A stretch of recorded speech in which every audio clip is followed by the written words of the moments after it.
سارے آپ کو ابھی اس زمانے میں پروپیگنڈے کے شکار ہو گئے کہ ہم جاہل قوم سے وابستہ ہیں، ہمارے ہاں جہالت زیادہ ہے، ہمارے ہاں بد کرداری زیادہ ہے. یہ عوام کو دیکھ کر کے لوگوں نے پروپیگنڈا بنایا، ورنہ تو ان کی حالت یہ تھی 18ویں صدی تک یورپ والوں کو روڈ بنانے کا طریقہ بھی نہیں معلوم تھا، اسلام نے سکھایا ہے. ان کو پارلیمنٹ میں بیٹھنے کا قانون نہیں معلوم تھا، اسلام نے قانون عطا کیے ہیں. ان کو عدالت چلانے کے معاملے معلوم نہیں تھے، اسلام نے پوری کتابیں پیش کی ہیں. اٹلی اور ڈنمارک جو آج یورپ کی کنٹریز میں شامل ہوتے ہیں، یہاں کے بادشاہوں کے بچے اسلامی علماء کے پاس اندلس میں پڑھنے کے لیے جاتے تھے، عیسائیوں کے، دوسروں کے، انگریزوں کے بچے. اور جب پڑھ کر کے آتے تھے اٹلی اور ڈنمارک میں واپس، تو پورے لوگ ان کو دیکھنے کے لیے بھیڑ لگاتے کہ یہ علماء اسلام سے پڑھ کر کے آ رہے ہیں. دنیا کو قلم پکڑنا سکھایا ہے اسلام نے. آپ کو ابھی میں اس موضوع پر نہیں بات کر رہا ہوں جو اسلام نے پوری دنیا کو دیا ہے. آج یہ جو گھڑی دیکھتے ہیں نا ہر جگہ پوری دنیا کا ٹائم، سب سے پہلے مسلم علماء نے اس کو ایجاد کیا ہے. دنیا کو ٹائم دیکھنے کا طریقہ اسلام نے سکھایا ہے. آپ کو ایک دو نہیں، آج پوری دنیا میں میڈیکل سرجری جو بھی ہوتی ہے، آپ کو پتہ ہے چیر پھاڑ کرنا ہر جگہ ضروری ہو گیا ہے. آپریشن تھیٹر، ساری دنیا جو سرجری کرتی ہے اس کے بیسک قانون بو علی سینا اسلامی عالم کے لکھے ہوئے ہیں. آج بھی امریکہ کی یونیورسٹی میں یہ کتاب داخل ہے، کیلیفورنیا میں. اسلامی علماء نے جو پوری دنیا کو دیا ہے وہ ایک الگ ٹاپک ہے. وہ اس کی ترقی اور عروج کا وقت تھا. اسپین میں کیمسٹری میں سب سے پہلے ایجاد کرنے والے علماء موجود ہیں، جابر بن حیان ہیں، جو الجبرا پوری دنیا کو دیا ہے. آج ہر یونیورسٹی، ہر کالج میں الجبرا کا سبجیکٹ ہوتا ہے. کس نے لکھا ہے؟ دنیا کو چلنے کا سلیقہ اسلام نے سکھایا ہے، بولنے کا طریقہ اسلام نے سکھایا ہے. سیاست کے معاملات آپ کو پتہ ہے، پہلے کے دور کی سیاست یہ تھی، جو بادشاہ بن گیا اس کا راج ہے، اس کا قانون ہے. اور رات کو خواب میں کوئی چیز دیکھے تو صبح قانون بنا دے گا. بادشاہوں کا مزاج ہے، خواب میں کوئی چیز نظر آ گئی، صبح وہ قانون بن گئی. تو یہ تو سلسلہ چلتا تھا پوری دنیا میں. اور آج بھی دنیا اس بات کی قرضدار ہے کہ حقیقت میں سیاست کسی نے سکھائی ہے تو وہ عمر ابن خطاب کی سیاست ہے، صدیق اکبر کی سیاست ہے. خلفائے راشدین نے جو حکومت و سیادت کر کے دنیا کو دکھایا ہے، اس کی مثال کوئی پیش نہیں کر سکتا. اسی لیے ہمارے اس دیش کے جانتے ہیں جن کو موہن داس کرم چند گاندھی کہا جاتا ہے، گاندھی جی کو آج سارے لوگ یاد کرتے ہیں. گاندھی نے یہ کہا ہے، اپنے دور کے حکومت چلانے والوں کو مثال اگر کوئی دے سکتا ہوں تو ابو بکر اور عمر کی دے سکتا ہوں، کیونکہ یہ کالپنائیں نہیں ہیں، یہ خیالی نہیں ہیں، یہ فیلڈ میں اترے ہوئے لوگ ہیں. وہ صدیق اکبر اسلام نے دیا ہے، جس نے پوری دنیا کو فاقہ کشی میں خود رہ کر کے لوگوں کی بھوک مٹانے کا سلیقہ عطا کیا ہے. اس عمر بن خطاب کو اسلام نے دنیا میں پیش کیا ہے، جس عمر فاروق کا حال یہ ہے، پورا مدینہ رات کو سوتا ہے اور یہ خلیفہ وقت گلیوں میں گشت کر رہا ہوتا ہے کہ کوئی بھوکا نہ سو رہا ہو. آپ کو پتہ ہے وہ عمر بن خطاب رات کے وقت گزرتے ہوئے ایک گھر کے قریب سے جا رہے ہیں تو دیکھا ایک مرد باہر بیٹھا ہوا ہے، اندر سے رونے کی آواز آ رہی ہے. اس کے مرد سے پوچھا آپ نے، وہ نہیں پہچانتا تھا. آپ کبھی حجاب ڈالتے، کبھی پردہ ڈالتے اور رات کو گلیوں میں مدینے کے گشت کر رہے ہوتے. اس مرد سے پوچھا کیا معاملہ ہے؟ کہا کہ میری بیوی کے بچے کی ولادت کا وقت قریب آ گیا ہے، درد ذہ میں مبتلا ہے اور گھر میں کوئی نہیں ہے، تکلیف ہے. جانتے ہو حضرت عمر فاروق رضی اللہ تعالیٰ عنہ اپنے گھر سے اپنی بیوی کو، اپنی بیٹی کو، اپنی بہو کو بلوایا اور کہا جاؤ یہاں پر گھر میں بچے کی ولادت ہونے والی ہے، اس کی تیمارداری کرو.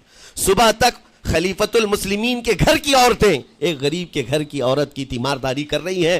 جب بچے کے ولادت کی آواز آئی، سب سے پہلے مبارکبادی دینے والے عمر ابن خطاب ہیں.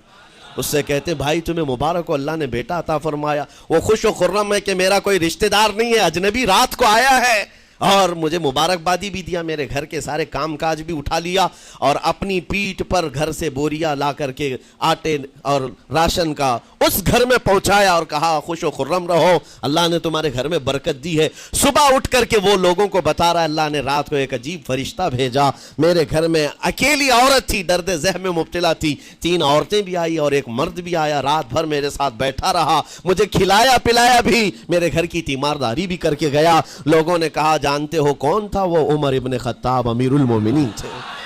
دنیا کو یہ سیاست کا سلیقہ دینے والا اسلام کا وہ عظیم سپہ سالار ہے. آج بھی آپ کو میں بتاؤں اٹلی میں اور ڈنمارک میں اور کچھ کنٹریز میں ایک دن منانے کی منانے کا پرستاؤ پیش کیا جا رہا ہے.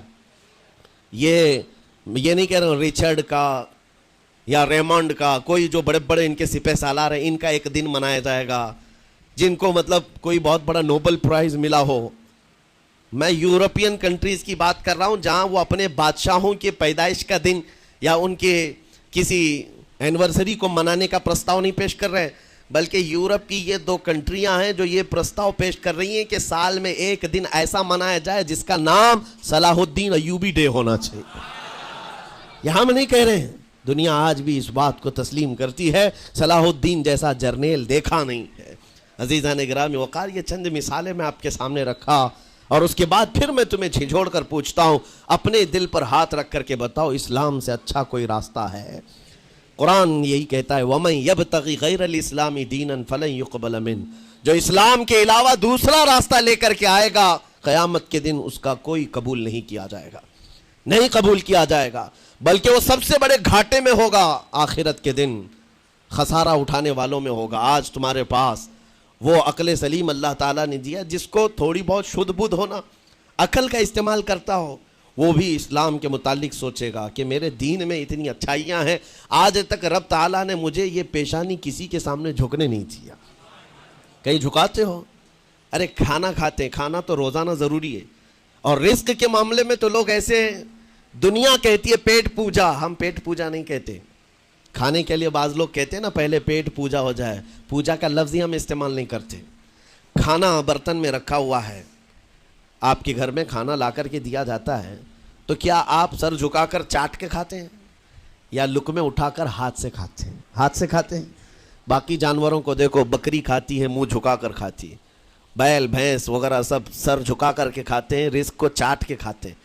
ان کا سر جھک جاتا ہے، لیکن تمہارے سر کو رب نے اتنا محترم رکھا کہ روز جو تمہیں رزق کی ضرورت ہے اس کے سامنے بھی مت جھکاؤ. سر جھکانا ہے تو رزق کے سامنے نہیں، رزاق کے سامنے جھکایا جائے.